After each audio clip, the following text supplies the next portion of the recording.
அனைவருக்கும் வணக்கம். இன்றைய தலைப்பு இதமானது. இதமானது என்பது நம் இதயங்களின் இன்பங்களின் ஊற்றாகும்.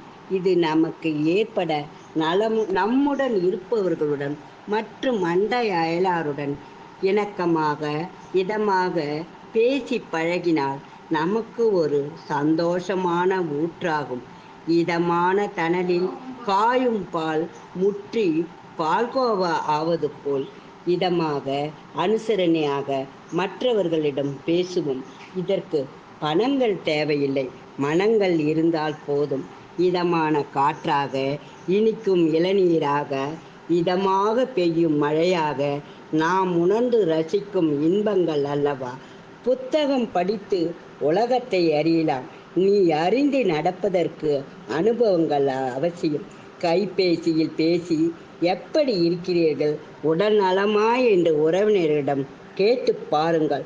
உங்கள் கைபேசி வருகிறதா என்று இன்பத்துடன் காத்திருப்பார்கள் உங்கள் இதமான வார்த்தைகளை கேட்டு மகிழ்வதற்கு. குழந்தைகளின் மழலை பேச்சு புரியாவிட்டாலும் நாம் உணர்ந்து நடக்கிறோமே, அது எதற்கு? நம்முடன் உறவாடி நம்முடன் பழகும் நம் குழந்தைகள் என்ற இணைப்பு தானே. இது இலவச இணைப்புகள் அல்ல, நம் இதயங்களின் துடிப்பால் வருவது.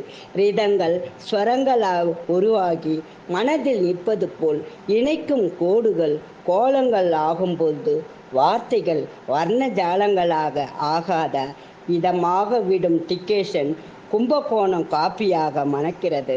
சர்க்கரை பல பொருட்களில் கலந்து பல பெயர்களை பெற்றாலும் இணையும் இதமான இனிப்பு சிறப்பான பெயர்களை பெறுகிறது. பிறை நிலவு முழு நிலவாக வானில் வலம் வருவது போல் நாம் உலகத்தோரோடு இனிது நடைபோட இதமும் பதமும் இருந்தால் உலகம் போற்றும் திருக்குறளாக வலம் வளரலாமே. இப்படிக்கு ஆர் சாந்தா பார்த்திபன்.